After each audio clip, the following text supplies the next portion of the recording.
You guys watch The Office? Yes, I do. You do? Okay, sweet. Here we go.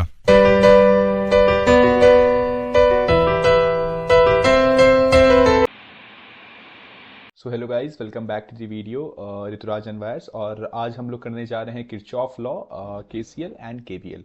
So yeah first thing first, जो आप यहाँ पे title देख के आए होंगे वीडियो का कि how do KVL and KCL sign work. So basically होता क्या है ना कि मैक्सिमम टाइम जो स्टूडेंट्स रहते हैं वो केवीएल और केसीएल के साथ क्या करते हैं ना कि उसके इक्वेशंस को मेमोराइज कर लेते हैं। So but they have no idea why a minus sign appears here and a plus sign there. So basically आज मैं क्या करने वाला हूं कि I will show you the one physical argument that makes every we can say KVL sign obvious, and yeah you will never ever will feel the need to memorise this formulas again.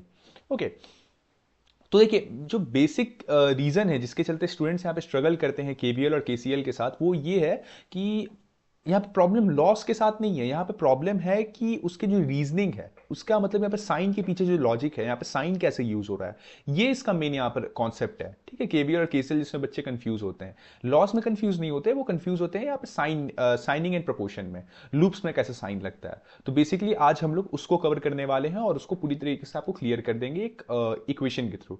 Okay, so yeah let's move on to the topic. First topic, हमारा first topic यहाँ पर है why Kirchhoff law exist. तो Kirchhoff law क्यों exist करता है।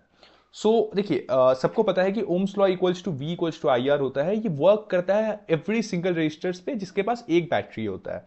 But for multiple loops में क्या हो जाएगा, मल्टीपल सेल्स जहां पे होते हैं, मल्टीपल ब्रांचेस होते हैं, वहां पे Ohm's law alone can not give current in each branch. हम लोग को उसके लिए एक सिस्टम ऑफ इक्वेशन चाहिए होगा जो कि सिस्टम किरचॉफ लॉ जिसको हम लोग बोलते हैं। सो केसीएल हम लोग को क्या होता है, ये कंजर्वेशन ऑफ चार्ज होता है, और केवीएल हम लोग का कंजर्वेशन ऑफ एनर्जी होता है। Everything else is just an application. तो यहाँ पे बेसिकली मीनिंग क्या है केसीएल और केवीएल का, यहाँ पर कंजर्वेशन ऑफ चार्जेस का। आपको पता होगा कंजर्वेशन ऑफ एनर्जी के बारे में, जो भी एनर्जी हम लोग यूज करते हैं वो कहीं ना कहीं जाके स्टोर भी होता है। मतलब एनर्जी कभी ऐसा नहीं होता है कि एनर्जी जो होता है वो डिस्ट्रॉय हो जाता है, एटम डिस्ट्रॉय हो जाता है। हमारा जितना एनर्जी यूज होता है उतना एनर्जी रहता है। तो कंजर्वेशन ऑफ एनर्जी का मतलब यही होता है कि जितना एनर्जी हम लोग लगा रहे हैं वो उतना एनर्जी स्टोर भी कर रहा है कहीं ना कहीं, और जितना चार्ज हम लोग यूज कर रहे हैं वो चार्ज कहीं पे डिस्टिंग्विश नहीं हो जा रहा है, मतलब कि डिस्प्लेस नहीं हो जा रहा, वो उसी सर्किट के अंदर में है। तो इसी को हम लोग केसीएल और केवीएल लॉ बोलते हैं। ठीक है, तो जो नेक्स्ट टॉपिक है केसीएल का, हमारा जो लॉ है उसको हम लोग यहाँ पे बिल्ड करेंगे। सो जो सबसे पहला फिजिकल आर्ग्यूमेंट है कि charge can not accumulate at a junction. ठीक है, ये सबसे पहला पॉइंट जिस पे आपको फोकस करना है कि चार्ज कभी भी एक जंक्शन पे एक्यूमुलेट नहीं हो सकता है आके। अगर वो एक्यूमुलेट हो जाएगा तो हम लोग का यहाँ पे जो स्टेडी फ्लो है करंट का वो स्टॉप हो जाएगा और यहाँ पे चार्जेस पुश होने स्टार्ट हो जाएंगे। So if more than one charge arrived than left, so it would pile up, create a repulsive electric field, push charge away in steady state DC circuit. This can not happen. इसलिए हम लोग कभी भी direct current का circuit use करते हैं कि कभी भी ये सीन ना हो। ठीक है, तो हम लोग यहाँ पर जो चार्जेस होता है, जितने चार्जेस अराइव करते हैं उतने चार्जेस लीव करते हैं, और यही दोनों हम लोग का यहाँ पर लॉस भी होता है केसीएल और केवीएल में। जितना वोल्टेज आ रहा है उतना लीव कर रहा है, जितना करंट आ रहा है उतना करंट लीव कर रहा है। That's simple. तो ये लॉस इतने हार्ड नहीं होते समझने के लिए, यहाँ पे हार्ड होता है साइंस को समझना, साइन कन्वेंशन को समझना, लूप्स में हम लोग कैसे साइन यूज करते हैं। सबसे पहले मैं आपको यहाँ पे लॉस के कुछ कुछ दिखा देता हूं, उसके बाद मैं आपको मेन टॉपिक पे ले चलूंगा जो कि है साइन कन्वेंशन। सो देखिए आई इन, जितना करंट इन होगा उतना ही करंट आउट भी होगा एट एवरी जंक्शन, और equivalently plus for incoming and minus for outgoing. So I is equal to zero at every junction, जितना आ रहा है उतना जा रहा है। ठीक है, what count as in junction. अब जंक्शन क्या होता है, जंक्शन को बेसिकली हम लोग नोड बोल सकते हैं। At any point where three और मोर वायर्स मीट, उसको हम लोग जंक्शन बोल सकते हैं। So the wire meeting just a continuation of the same wire, not a junction. तो देखिए थ्री ब्रांच के यहाँ पे एक जंक्शन है। देखिए आई टू यहाँ पे आ रहा है जंक्शन के पास 4 एम्पेयर, आई टू जो है 6 एम्पेयर, आई वन 6 एम्पेयर वो भी आ रहा है। तो निकल के कितना जा रहा है, आई थ्री जा रहा है। तो आई थ्री यहाँ पर हम लोग का कितना हो जाएगा, तो आई वन और आई टू को हम लोग यहाँ पे ऐड कर देंगे तो 10 एम्पेयर, तो आई थ्री हम लोग का 10 एम्पेयर हो जाएगा। मतलब चार्ज यहाँ पर डिसोप्रिएट नहीं हो रहा है, डिसोप्रिएट नहीं हो रहा है, सब जहां पे आ रहे हैं वो मिलकर उतना ही बाहर आ रहा है। Incoming is equals to the outgoing. तो ये सिंपल है। देखिए 4 ब्रांच यहाँ पर 3 एम्पेयर, 8 एम्पेयर, 5 एम्पेयर, और यहाँ पे कितने एम्पेयर आ रहा है। तो देखिए अगर मैं आपको दिखाऊं 8 प्लस 3 5 प्लस i4, तो i4 हम लोग का 6 एम्पेयर आउटगोइंग आ जा रहा। So how many independent KCL equation? So for n junction you get n minus 1 independent KCL equation, and for nth equation is always just the sum of the other n minus 1 no new info. तो आपको इसको इतना नहीं समझना है, ये बस junctions को समझाया जा रहा है कि यहाँ पर जंक्शंस को हम लोग कैसे यूज कर सकते हैं अपने यहाँ पर एरोस को फाइंड करने के लिए, मतलब कितने करंट फाइंड हो रहा है। ठीक है, होप्स आपको दोनों जंक्शंस वाला भी समझ आया होगा और केसीएल भी समझ आया होगा। अब हम लोग चलते हैं केवीएल के ऊपर। देखिए जैसे कि मैंने बताया कि केवीएल हम लोग का पोटेंशियल के लिए था, केवीएल हम लोग का चार्जेस के लिए, सॉरी केवीएल हम लोग का चार्जेस के लिए था, केवीएल हम लोग का यहाँ पर एनर्जी के लिए रहेगा। So energy is conserved, charge that travels around a close loop and returns to its starting point must have the same potential energy. तो नेट चार्ज कितना होना चाहिए? Net change sorry zero. So sum of all potential rises, sum of all potential drop around any close loop, तो E equals to जो हम लोग का EMF होगा वो कितना हो जाएगा? I R around any close loop. अब इसी को हम लोग साइन कन्वेंशन में यूज करते हैं पुट करके, और इसके ऊपर फॉर्मूला हम लोग साइन लगाते हैं according to what we are taking. Okay, अगर हम लोग एंटी क्लॉकवाइज कैसे ले रहे हैं, राइज कर रहा फॉल कर रहा, वो भी मैं बताऊंगा। सो और algebraic sum of all potential changes around a closed loop is equals to 0। तो यहां पे हमारा लॉ कंप्लीट हो जाता है और हम लोग यहां पे मेन टॉपिक पे जाएंगे जहां पे सबको कंफ्यूजन होता है। तो sign convention, so build from logic not memorized. जैसे कि मैंने यहाँ पे लिखा है कि आपको यहाँ पर लॉजिक के थ्रू मैं आपको यहाँ पे समझाने वाला हूँ, आपको मेमोराइज करने की जरूरत नहीं पड़ेगा। तो देखिए एलिमेंट ट्रांसफर्स, तो सबसे पहले रजिस्टर अगर आर है, ये ट्रांसफर्स हो रहा है विद करंट आई। ठीक है, अगर ये करंट आई सेम जिस तरफ रेजिस्टेंस जा रहा है उसी तरफ करंट भी जा रहा है, तो हम लोग यहाँ पर क्या हो जाएगा? Sign to right minus I are drop. ठीक है, मतलब यहाँ पर आई आर ड्रॉप हो रहा है, क्योंकि देखिए करंट जो है वो जब भी रेजिस्टर से पार होगा तो उसका करंट रिड्यूस होगा। जैसे कि हमें पता है फ्रिक्शन, हम लोग जैसे पिछले वीडियो में मैंने आपको बताया था टॉपिक में ईएमएफ में कि कैसे हमारा जो रेजिस्टेंस होता है वो कैसे हमारे करंट को कम करता है, ये तो सबको बेसिक टॉपिक पता है। तो यहाँ पे माइनस आई आर हो जाएगा। सो करंट फ्लोज डाउनहिल, मतलब करंट डाउनहिल फ्लो कर रहा है। Resistor R against the current I, अगर हम लोग का resistance R against the current I है तब क्या होगा? Plus I R. यहां पर हम लोग का राइज कर रहा है वोल्टेज। आई आर क्या होता है पहले ये चीज ध्यान दीजिए, voltage equals to current into resistance, V equals to I R, जिसको हम लोग ओम्स लॉ बोलते हैं। तो ये एक्चुअली में ओम्स लॉ, मतलब हम लोग यहाँ पर going up hills against the flow, current नहीं हमारा वोल्टेज भी राइज कर रहा है। So cell E transfers negative to positive terminal. तो देखिए अब ये मैंने पिछले टॉपिक में बहुत अच्छे से समझाया है, चार्जिंग और डिस्चार्जिंग। तो जब चार्जिंग होता है तब क्या होता है? देखिए जब डिस्चार्जिंग होता है तब क्या होता है कि माइनस ई टू प्लस आता है। ठीक है, तो इसमें क्या हो जाएगा? प्लस ई का राइज होगा। ठीक है, टर्मिनल वोल्टेज से हमेशा ई ज्यादा रहेगा। So chemical pump lift charges and cell E transfers plus to minus terminal. तो जब प्लस से माइनस होता है मतलब हम लोग का यहाँ पर सेल चार्ज हो रहा है और हम लोग का वोल्टेज यहाँ पे ज्यादा रहेगा, तब ना ई चार्ज हो पाएगा। लाइक 5 वोल्ट्स है और हम सॉरी हम लोग का, हाँ चलिए ईएमएफ हम लोग को 5 वोल्ट्स है, तो हम लोग का जो यहाँ पर वोल्टेज रहना चाहिए वो 7 वोल्ट रहना चाहिए। कि आफ्टर इंटरनल रेजिस्टेंस कुछ करंट को जब रोक देता है तो वो 5 वोल्ट 7 में से 5 वोल्ट जाके हमारे ईएमएफ को चार्ज कर पाए। तो इसमें करंट का जो फ्लो होता है वो नेचुरल डायरेक्शन से उल्टा होता है कि वो चार्ज कर सके। तो going downhill in cell. So memorize tip क्या है इसका? With current in R drop minus I R, minus to plus in cell rise plus E and everything else flips signs.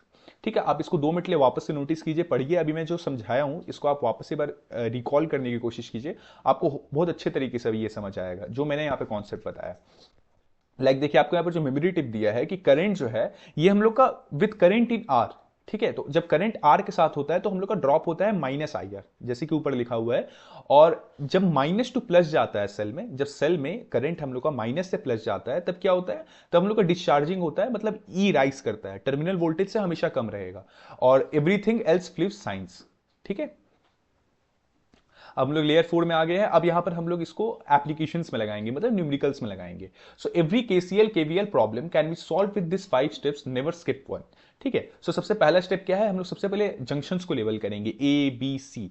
ठीक है, जितने भी जंक्शन है आपको पता होगा 3 या मोर वायर जब एक साथ आके मीट करते हैं तब उसको हम लोग जंक्शन बोल सकते हैं। Assign branch current with assume direction I1 I2 I3, draw arrows on the diagram. If you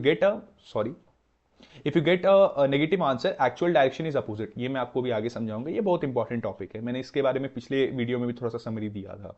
so write KCL at each junction, you need n-1 equation for n junction. आप इसको स्किप कर सकते हैं। Choose loops and write KVL, choose loops that cover every branch at least once for b branch and n junction you need b-n+1 loop equation. आप loop 1 लीजिए, loop 1 anti clockwise लीजिए या clockwise लीजिए। ठीक है, बस वो कवर करना चाहिए हर ब्रांच को। तो सॉल्व दी साइमल्टेनियस इक्वेशन। अब इसका मैं आपको यहां पर एक एग्जांपल दिखाता हूं। देखिए ये फुल वर्ड एग्जांपल है टू लूप सर्किट का। सर्किट E1 में हम लोग यहाँ पर जो EMF का वैल्यू दिया है वो 12 वोल्ट है और उसका इंटरनल रेजिस्टेंस 1 ओम है। ठीक है, तो ये हम लोग का लेफ्ट ब्रांच का है। E2 हम लोग का 8 वोल्ट है, ये हम लोग का राइट ब्रांच का है और इसका भी इंटरनल रेजिस्टेंस सेम है। R हम लोग यहाँ पर 4 ओम है, middle branch connecting junction A top and B bottom. ठीक है, ध्यान दीजिए जिस तरफ हम लोग का यहाँ पर रजिस्टर जा रहा है उसी तरफ हम लोग का यहाँ पर करंट भी जा रहा है, तो माइनस IR हमें पहले ही पता चल गया। सो KCL एट A कितना हो जाएगा, ए पर हम लोग का देखिए A जंक्शन पे KCL कितना हो जाएगा, I1 प्लस I2, जिससे कि I2 इधर से आएगा, I1 इधर से आएगा, I3 हम लोग यहाँ पर आ जाएगा। सो स्टेप 4 क्या हो जाएगा, लूप 1 क्लॉकवाइज। देखिए क्लॉकवाइज हम लोग यहाँ पर टर्न करेंगे इस तरीके से, देखिए इस तरीके से हम लोग टर्न करेंगे तो +12 यहाँ पे।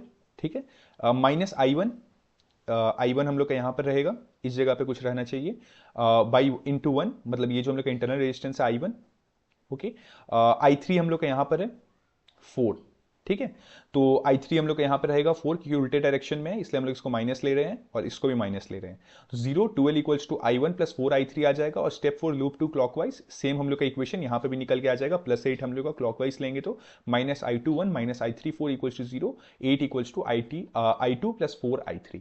ठीक है, तो सॉरी, हाँ, अब देखिए इस 3 इक्वेशन को हम लोग यहाँ पे सॉल्व करते हैं। लूप 1 में हम लोग का क्या निकल के आ गया, I1 equals to 12 minus 4I3 और I2 equals to 8 minus 4I3 और KCL हम लोग का क्या आया, I1 plus I2 equals to I3। तो ये 3 इक्वेशन निकल के आ गया है, ये सिंपल हम लोग का लॉ है बस KCL का।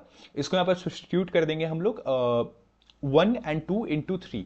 ठीक है, इसको बेसिकली सब्स्टिट्यूट करेंगे तो हम लोग यहाँ पर I3 का वैल्यू निकल के आ जाएगा। ठीक है, और फिर इसको हम लोग यहाँ पे पुट कर देंगे, I3 को पुट कर देंगे I1 की इक्वेशन में, देखिए, और I3 को पुट कर देंगे I2 के इक्वेशन में। अब देखिए यहाँ पे जो इंपॉर्टेंट पार्ट है जो मैं आपको यहाँ पर बताना चाहता हूँ, एक तो I1 हम लोग के यहाँ पर 3.11 एम्पेयर आया है, दूसरा जो पार्ट है उसमें -0.89 एम्पेयर आ रहा है I2 जो है। सो ये क्यों आया, माइनस क्यों आया, करंट माइनस कैसे हो रहा है।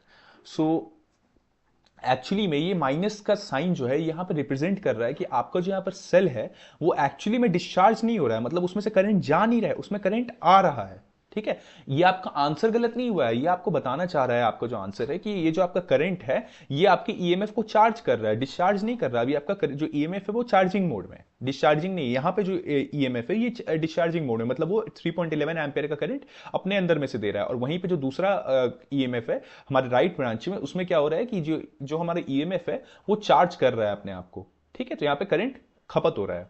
So the negative sign on I2 means that the actual current in the right branch flows upward opposite to the assumed direction. The 8 volt is being charged by the 12 volt cell. The math told us this, we didn't need to guess। ठीक है, जैसे कि मैंने बताया। अब हाँ, अब कुछ कॉन्सेप्चुअल क्वेश्चन करते हैं। जो भी मैंने भी आपको पढ़ाया KCL KVL के बारे में, होप्स आपको बहुत अच्छे तरीके से समझ आया होगा। अब आप इसको धीरे धीरे जब क्वेश्चंस में लगाएंगे तो आपको और कॉन्सेप्ट क्लियर होते जाएगा। Practice makes a man perfect. तो चलिए कॉन्सेप्चुअल क्वेश्चन नंबर 1 पे हम लोग चलते हैं। तो student A transfers a loop clockwise I equals to -3A, student B transfers anti clockwise, will they get the same answer, same sign. तो देखिए जो स्टूडेंट A है वो एक लूप को KVL से सॉल्व करता है KCL से, तो उसको I इक्वल्स टू -3A आता है। स्टूडेंट B करता है तो उसको यहाँ पर वो एंटी क्लॉकवाइज कर रहा है, तो क्या दोनों का आंसर सेम होगा। मैं आपको 5 सेकंड्स का टाइम देता हूं, आप थिंक कीजिए, फिर मैं आंसर बताता हूं। तो 5 4 3 2 1, चलिए 2-3 सेकंड और देता हूं। ठीक है, देखिए बेसिकली दोनों का आंसर सेम होगा। अगर हम लोग यहाँ पर करंट का फ्लो एक ही तरफ ले रहे हैं, मतलब कि सेम डायरेक्शन में ले रहे हैं, करंट के फ्लो को चेंज नहीं कर रहे, तो हमारा आंसर दोनों सेम आएगा। बट अगर करंट का डायरेक्शन हम लोग उल्टा कर देते हैं तो तब भी हमारा आंसर सेम ही आएगा, मतलब फिजिकल मीनिंग उसका नहीं बदलेगा, भले उसका न्यूमेरिकल वैल्यू बदल जाए। तो both get the same physical answer, magnitude 3 ampere, direction is opposite to what student A assumed। student B gets I equals to -3, same assumed direction, अगर same assumed direction रखते हैं तो, और अगर I का हम लोग यहाँ पर वैल्यू चेंज करते हैं opposite assumed direction, choice of loop direction never changes the physical result, this is the fundamental freedom in KVL।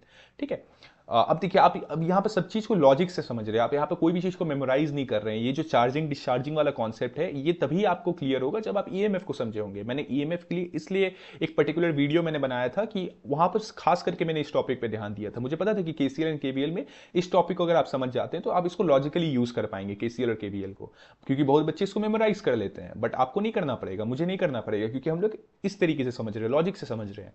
ठीक है, क्वेश्चन नंबर 2 है, a junction has 5 branches, you write KCL and get 1 equation, is this sufficient to find all 5 currents? अब बहुत simple question है, मैं इसका answer आपको directly show कर दूंगा।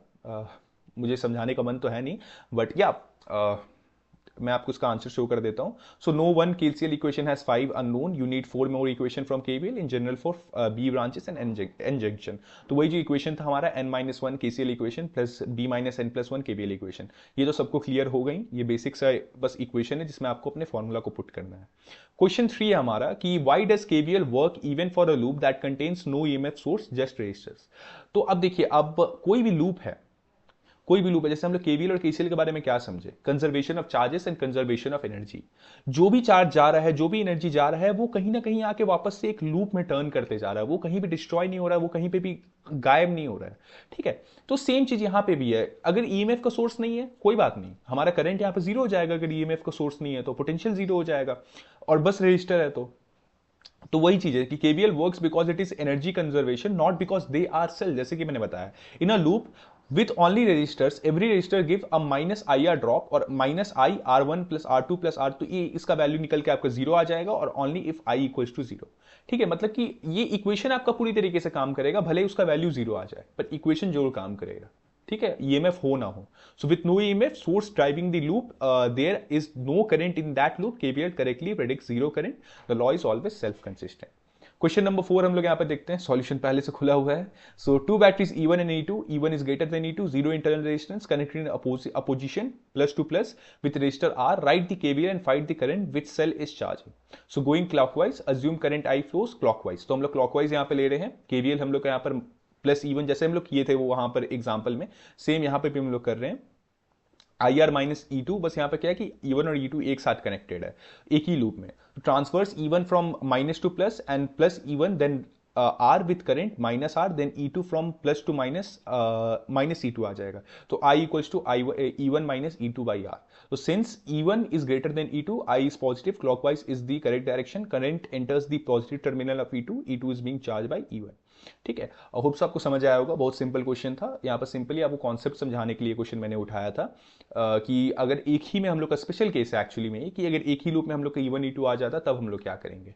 ठीक है, सो या होप्स आपको समझ आया होगा। मैं यहाँ पे आपको कुछ एक्स्ट्रा सॉरी मैंने यहाँ पे एग्जाम्पल ऐड नहीं किया, सॉरी। ठीक है, मैंने यहाँ पे कुछ क्वेश्चंस तो एक्स्ट्रा ऐड नहीं किया आपके होमवर्क के लिए। So that was all for KCL and KVL। Hopes आपको समझ आया होगा। कोई भी डाउट होता तो आप कमेंट सेक्शन में मुझसे पूछ सकते हैं। एंड अगर आपको कहीं पे भी कोई भी डाउट रहता है, आप एक बार रिविजिट कीजिए। मैंने हर एक कॉन्सेप्ट को तो यहाँ पर डीप में आपको बताया ही है, लॉजिक से बताया है, और आपको मेमोराइज करने की जरूरत नहीं पड़ेगा। थोड़ा मेमोराइज करने की जरूरत पड़ेगा, क्योंकि आप बिना मेमोराइज को तो किसी भी फॉर्मूला को याद नहीं कर सकते, बट मेमोरिजन के पीछे भी आपका लॉजिक रहेगा। ठीक, so yeah that was all for the video, and I will meet you in the next video. Bye. And now, folks, it's time to say goodnight. We sincerely appreciate your patronage and hope we've succeeded in bringing you an enjoyable evening of entertainment. Please drive home carefully and come back again soon. Good night.